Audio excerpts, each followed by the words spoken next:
Бортовой компьютер черной бесконечности оповестил Сетха, что корабль входит в высокие слои атмосферы Нахуми. Легионер не так давно покинул капсулу. Ему стало немного лучше. Во всяком случае, озноб, вызванный ядом, прекратился, и мысли пришли в порядок. Сетх понятия не имел, сможет ли дотянуть до окончания пути и вернуться на императорский крейсер живым, но все же надежда внутри него еще горела огнем планеты Стикс. Установка была простая – завершить начатое и вернуться.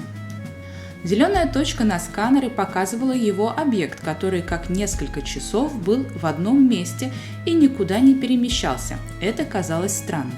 Стикс разделил экран на монитор и панорамное окно, чтобы была видна белая снежная пустыня с выступающей грядой ледника. Вдали он смог различить свой оксид, правда его форма слабо напоминала прежний челнок. Чем ближе Сетх подлетал к месту нахождения объекта, тем больше ужаса становилось в его глазах. «Вот ублюдок!» – прошипел Аспид, уже понимая, что шаттл разбит. Он посадил черную бесконечность рядом с выступом ледника и спешно направился к шлюзу. Был день. Свет ближайшей звезды отражался снегом, и казалось, что вся пустыня сверкает, словно драгоценный белый камень. Шлем-маска Сетха тут же подстроилась в новый световой режим, предохраняя глаза от слепоты. Он вышел из корабля и, оглядываясь по сторонам, направился к Оксиду. Корабль был взорван изнутри, шлюз раскурочен и вывернут наружу, что-то еще горело. Вид изуродованного космолета сильно разозлил Аспида. Все же это был его любимый челнок. Вокруг корабля были разбросаны тела в анатомически неправильных позах. Некоторые не имели руки, ноги или головы. Он посмотрел на наручный компьютер и убедился, что объект все еще здесь, рядом с кораблем. В голове пронеслась мысль. Быть может, это астриец устроил такую резню, но тогда зачем было уничтожать корабль? Аспид снял с пояса резную рукоять и развернул копье для сожжения. Он был четко намерен уничтожить объект.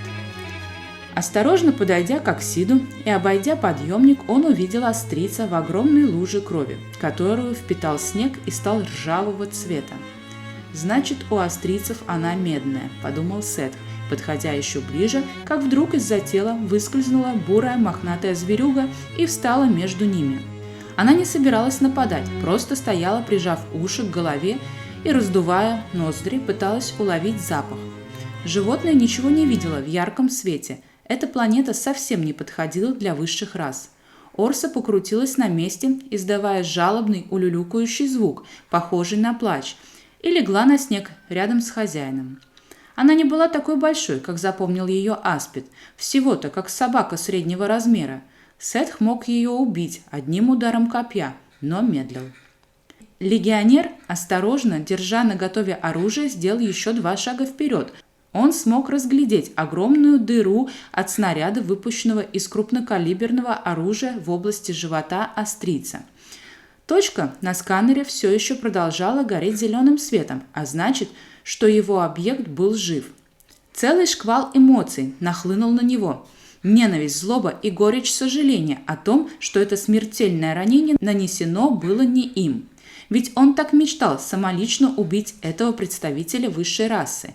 Все эти эмоции переполняли Сетха. Глаза засияли огнем, как и длинный каскад черного гребня на шлеме. «Ты лишил меня руки, моего корабля, и даже мой доспех ты смог испортить. Ненавижу тебя!» Злобно зашипел Аспид, занося копье над умирающим астрийцем, готовясь испепелить его и его зверюгу, которая в этот момент поднялась на лапы и зарычала. На ручной компьютер пришел вызов от императора Кроноса III.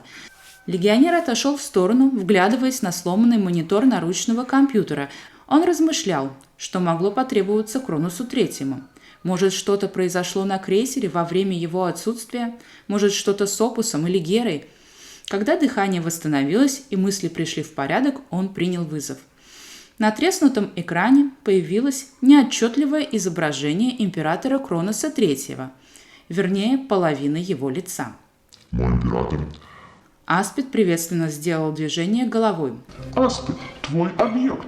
Он и его животные должны быть доставлены на борт моего крейсера живым и переданы в полное распоряжение Атия. Это приказ.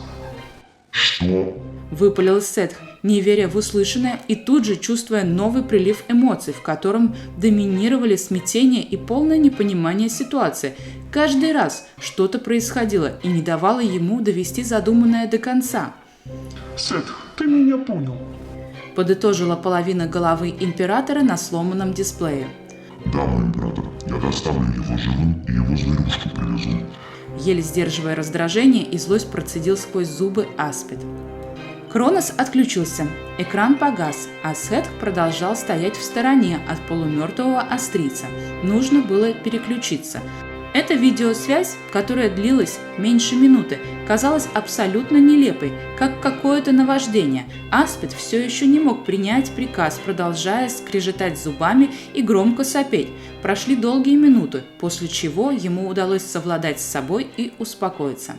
Легионер развернулся и посмотрел на объект, а потом на сканер, на котором также светилась точка зеленого цвета. С таким сильным ранением он должен был давно умереть, Подумал Аспид. Возможно, он и сможет его доставить на императорский крейсер живым. Легионер подошел, Орса снова поднялась и заходила вокруг хозяина, щетинясь, злобно рыча и нюхая воздух. Сетх плавно поднял копье перед зверем, после чего свернул его в рукоять и также медленно вернул на место, пристегнув к поясу летного костюма. Орса немного успокоилась, внимательно следя за каждым движением легионера и наклоняя голову то в одну сторону, то в другую. Аспид плавно опустился вниз, оказавшись на одном уровне с Орсой. Животное настороженно попятилось назад и зарычало. Стикс не спешил, давая возможность зверю принюхаться к нему, понимая, что он не только охраняет своего хозяина, но и напуган сложившейся обстановкой и своей беспомощностью при дневном свете. Орса слепо топталась на месте, но уже не рычала, а тихо и жалобно урчала. Аспид осторожно протянул вперед руку, ругаясь про себя и вспоминая, что именно эта зверюга откусила ему кисть и сломала наручный компьютер. Он надеялся, что зверь не вцепится очередной раз в попытке убить его. Я заберу твоего хозяина и смогу ему помочь, если ты дашь мне подойти. Я не обижу ни тебя, ни его, обещаю. Он понятия не имел, что будет делать с ним Атий, но во всяком случае лично он не собирался убивать ни астрийца, ни его Орсу. Приказ был отдан самим Кроносом, поэтому ему оставалось преодолеть свои желания о мести и подчиниться. Животное подтянуло воздух и боязливо подошло к вытянутой руке Сетха, ткнув ее носом в плотную перчатку. По всем признакам поведения оно не собиралось нападать. Затем Орса отошла в сторону, не преграждая больше дорогу к астрийцу. Вот и хорошо. А ты умный зверек. Произнес Сетх, снова поднимаясь и медленно обходя свой объект. Он еще раз осмотрел астрийца. Его лицо было уже почти синего цвета.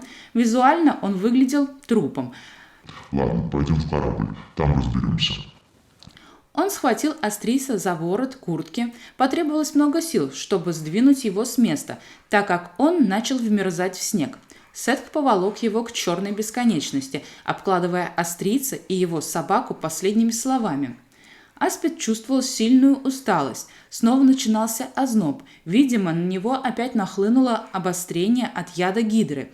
С большим трудом он заволок тело по подъемнику в шаттл.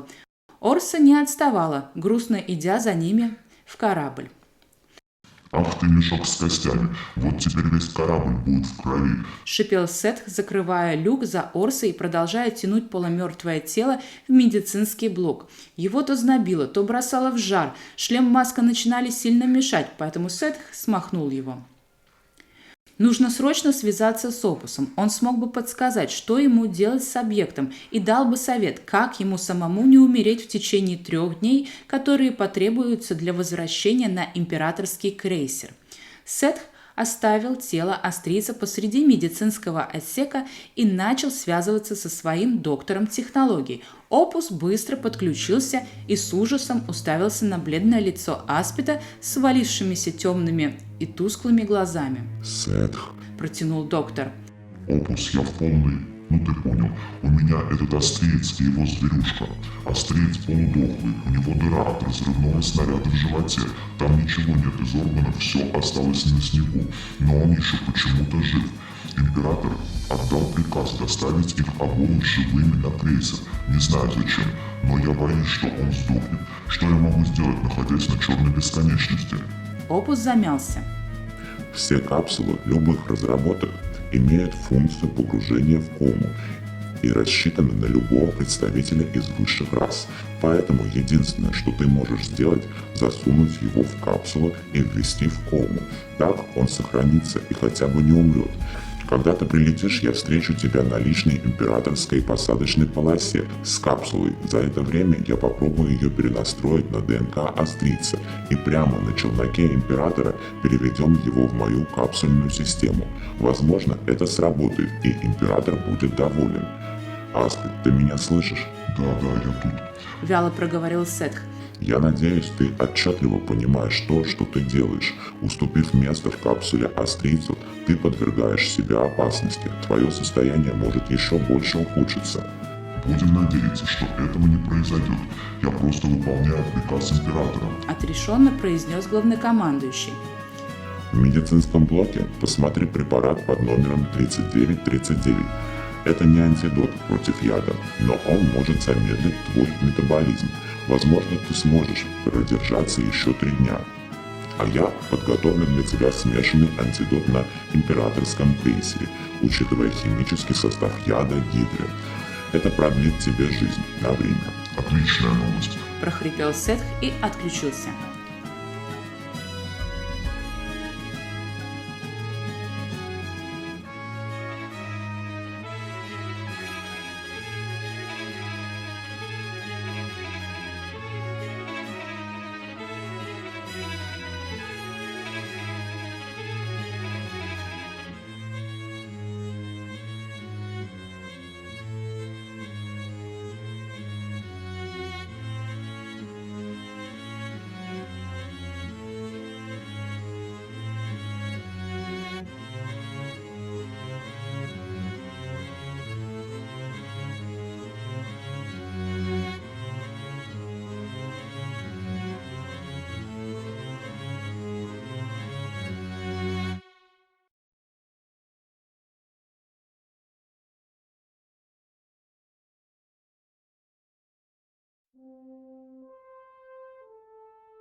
На второй день после последнего сеанса связи с Аспидом на императорский крейсер прибыли военные из личного отряда Сетха. Опус был очень рад этому. Теперь его лаборатория и Гера были под защитой. Оставались считанные часы до вывода ее из капсулы. Гера почти восстановилась, и по результатам сканирования на ее спине оставалась лишь небольшая ссадина, которая могла зажить и без участия капсулы. Но Опус не спешил. Он пытался написать новую программу для своей капсулы, которая смогла бы беспрепятственно работать с любыми высшими расами.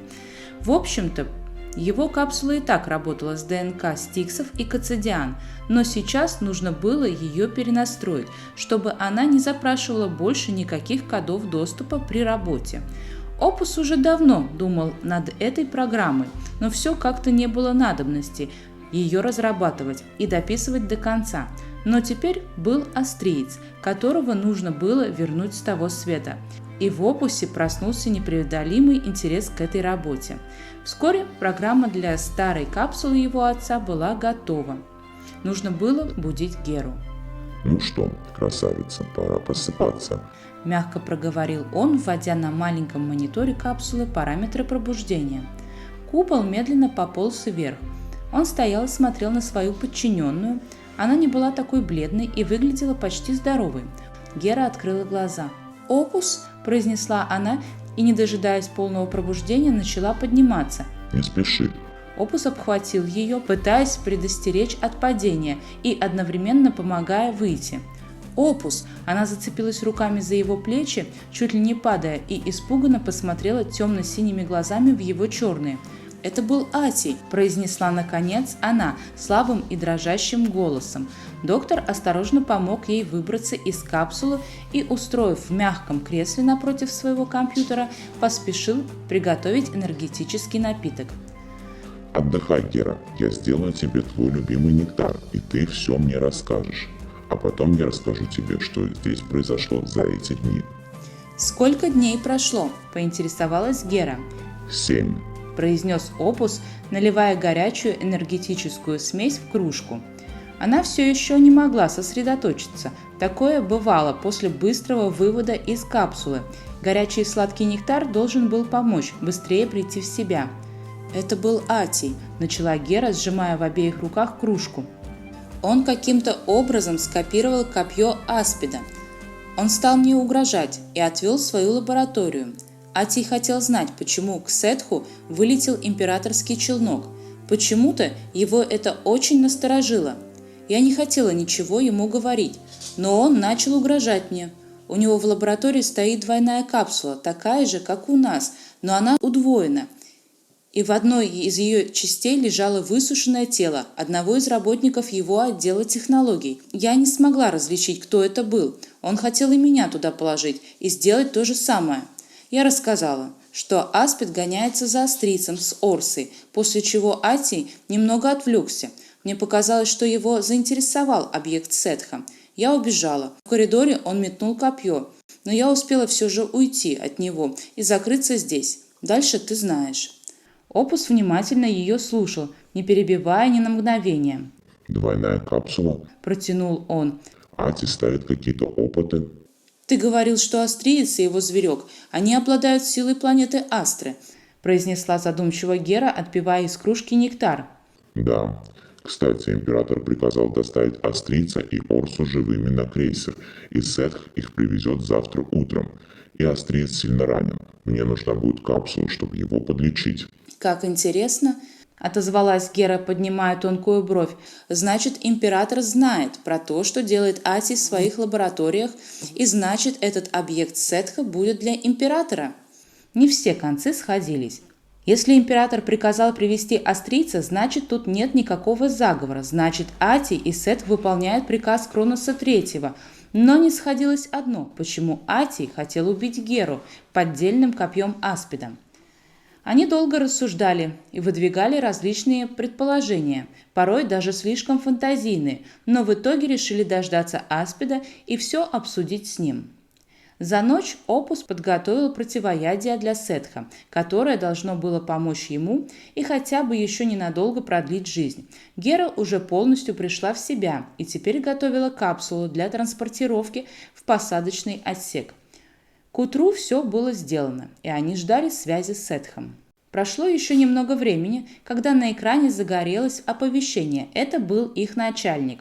Опус включил видеосвязь, и на экране возник Аспид. «Опус, жди меня, я через 20 минут буду». Доктор не успел ничего сказать, как легионер отключился. Опус взял капсулу и покатил ее к шлюзу выхода из лаборатории, прихватив с собой шприц с антидотом, ведь Сетху понадобится незамедлительная помощь. Выйдя в коридор, Опус попросил 2 военных из охраны, представленной Сетхом к их лаборатории, сопровождать его.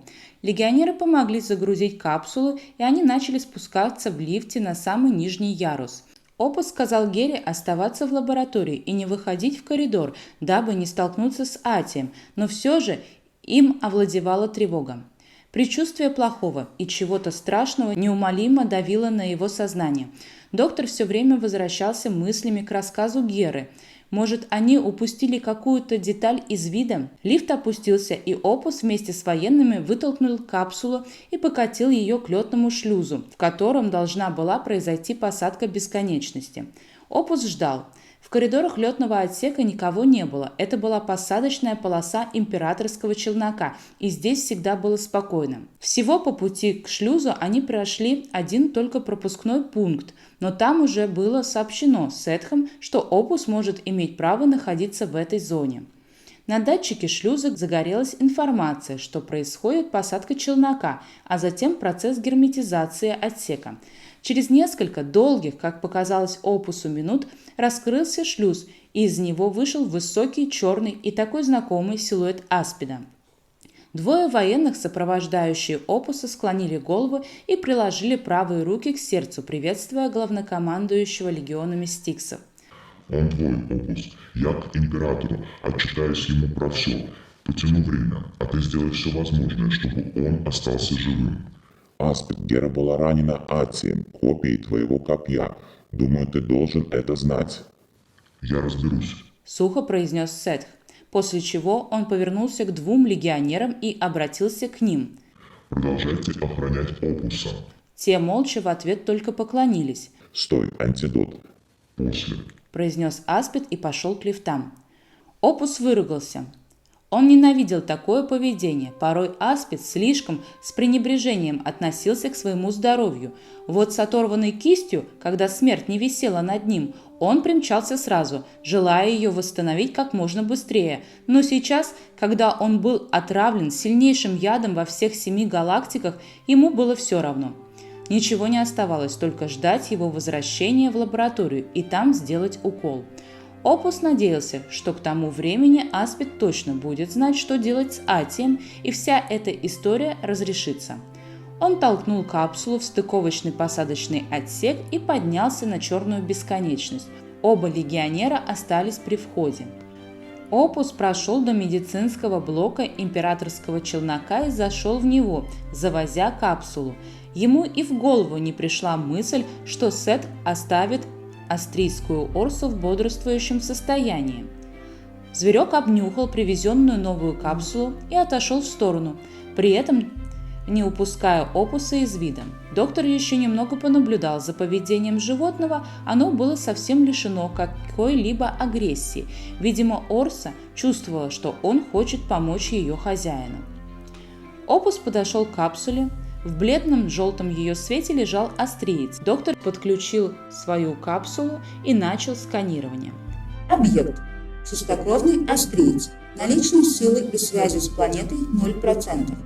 Опус покачал головой. Наличие рун на теле было в избытке. Возможно, на него наложен запрет использования силы планеты, но тогда бы капсула это выявила. Для доктора это оставалось загадкой. Объект имеет повреждения. Открытое ранение, нанесенное разрывным снарядом в области живота. Опус слушал и рассматривал объект в капсуле. Астриец явно не был простой. Доктор успел рассмотреть часть рун на шее, и они говорили о том, что объект обладал силой. Еще одним весомым подтверждением была Орса, которая продолжала следить за доктором из дальнего угла медицинского блока. Правильно ли это – уничтожать, быть может, последнего представителя расы Астры? Ведь возможно, что именно он сможет запустить восстановление своей планеты. Опус изучил столько секретных материалов об Астре и ее фольклоре, который рассказывал о необычной силе, способной создавать новую жизнь во Вселенных, и о том, что планета могла делать резервные копии самой себя. Доктору начало казаться, что этот объект, быть может, и есть хранитель силы Астры и ее копии. Опус стоял и думал, понимая, что отдать его Атию для последующего уничтожения он просто не может. Но что же делать? Опус был погружен в свои мысли и уходить к себе в лабораторию не спешил. Он хотел понаблюдать за процессом, убедиться, что все идет как нужно. А еще он не хотел, чтобы Ати перехватил объект. Пока он здесь, Опус будет ждать распоряжения Аспида. И как только он получит разрешение передать объект Атию, то он это сделает, но никак иначе.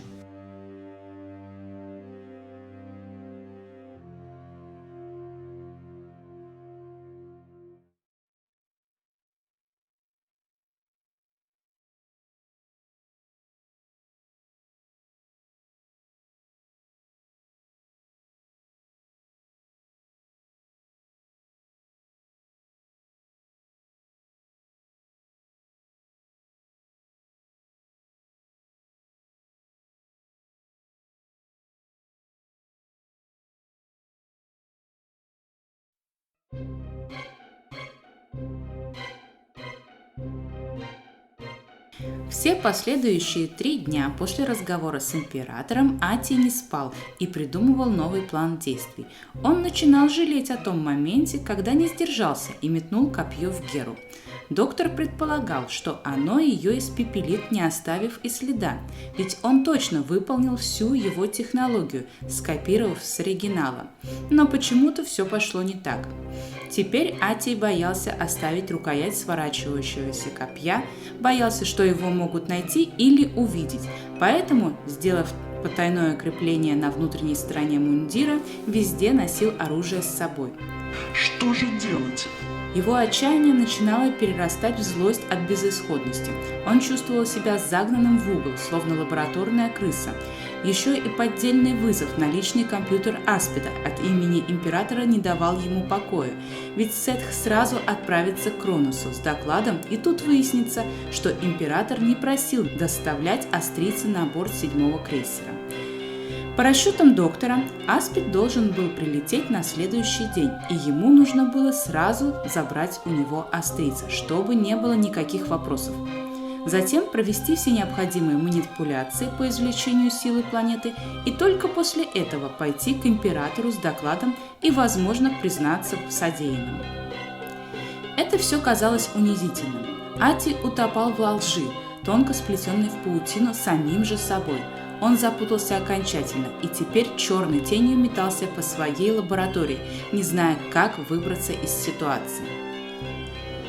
Была глубокая ночь, когда на мониторе высветился вызов от императора. Атий аж подскочил на месте. Он не знал, чего ожидать от видеосвязи, но вызов нужно было принять. Мой император? Прокрякал главный доктор технологий. Ати, завтра утром я жду вас у себя. Да, мой император. Экран погас. Ати несколько минут стоял, уставившись в темный монитор, предполагая, что же завтра его ждет. Его голова постоянно работала, придумывая новые сюжеты для оправдания себя, и к утру у него был целый набор обходных путей. Он был уверен, что разговор с императором пойдет о астрийце. Возможно, Аспид уже ему доложил, и теперь император знает о том, что он везет астрийца на крейсер. Доктору казалось, что выпутаться из этого туго затянутого клубка ему уже не суждено. Возможно, все идет к его полному краху. Утром Ати привел себя в должный вид после тяжелой ночи, проведенной в раздумьях, взял свой чемоданчик, пристегнул на пояс ликвидатор и проверил рукоять ложного копья. Он был здорово вымотан, но сдаваться не планировал. За бессонную ночь он сильно устал, делая выводы и предположения, и сейчас, неспешно идя по длинным коридорам, не хотел ни о чем думать. Сегодня все будет хорошо. Это была его установка на день. Ати знал себя и знал себе цену. В конце концов, он сможет как-нибудь выкрутиться, уговорить императора. У входа в приемный зал Кроноса стояла охрана. Ати проковылял к выдвижным сейфам, чтобы оставить там оружие. Небольшой ящичек выдвинулся из стены, и доктор положил в него ликвидатор и чемоданчик. Охрана, как и обычно, даже не смотрела в его сторону, привыкнув к частому его посещению. Доктор прошел первый шлюз и поздоровался с секретарем. Приложите вашу руку для подтверждения личности. Напомнил ему секретарь. Ати не спеша подошел к столу и приложил свою руку к сканеру. Император вас ждет. Подытожил секретарь. Шлюз открылся, и Ати зашел в приемный зал. Кронос III сидел в большом кресле за массивным столом. Он внимательно смотрел черными глазами на Атия. Доктор попытался прочесть на его лице, чего будет касаться разговор этим утром, но сделать это было невозможно. Лицо альбиноса ничего не выражало. Доброе утро, мой император. Поклонился Атий. Атиус, я долго обдумывал наш с вами последний разговор, который состоялся несколько дней назад. Медленно произнес император. Вспышка маленькой надежды засияла внутри всклокоченного и сутулого доктора технологий. Возможно, император передумал, и ему дадут возможность проводить опыты над астрийцем. Тогда это могло бы решить некоторые вопросы. Мы с вами говорили о моих разработках по извлечению силы планеты из высших рас. Напомнил доктор императору. Именно об этом и пойдет речь. Низким голосом проговорил Кронос. Я все перепроверил и протестировал. Из того самого острица можно забрать всю силу планеты. Я нашел способ, как ее сохранить в виде некой субстанции, после чего энергию планеты можно распределять. Вы могли бы получить эту силу, как император, вы достойны владеть силой планеты. Пусть это силы и не Стикса, а Астры, но все же, благодаря этому мы сможем выйти на совершенно новый уровень могущества. Мы станем великой империей создателей и ликвидаторов, которая многие тысячелетия будет править всеми 7 галактиками. Доктор начинал говорить тихо и не очень уверенно, но к концу своего монолога почти кричал. Эмоции овладели им. Он прямо видел перед собой, каким могущественным будет Стикс и все его последующие правители, включая его самого. Он видел новые пути сотворения планет одним лишь движением черной когтистой руки, с которой бы слетали зеленые искры силой Астры и уносились в темноту космоса, где из пыли и осколков начинала образовываться новая планета. Ати, Закричал император Альбинос, опираясь руками на подлокотник и поднимаясь с места. я против ваших экспериментов. Я вызвал вас сюда, чтобы объявить вам, что вы сняты с должности главного доктора технологий. Ваше место займет доктор Опус. Благодаря вам я сделал сложный выбор. Теперь я готов назвать и своего преемника. Вы, доктор, никогда не будете им. Я отстраняю вас от всех привилегий. Я отдаю свою власть в руки того, в ком я уверен, кто поведет Стикс правильным путем, подчиняясь законам 7 галактик. Императором будет Аспид Сетх. И мне все равно, если вы с этим не согласны. В зале повисла тишина. Ати в мгновение весь скрючился, будто на него все слова навалились абсолютно ощутимой тяжестью. Он не знал, что сказать, просто молча смотрел на императора, теряя под собой твердую почву и понимая, что больше он никто здесь, на императорском крейсере. Это было подобно смерти. Его только что убили, растоптали, перечеркнув все, что он когда-либо сделал для Стикса и его граждан. Ати медленно развернулся к шлюзу, чтобы пойти обратно.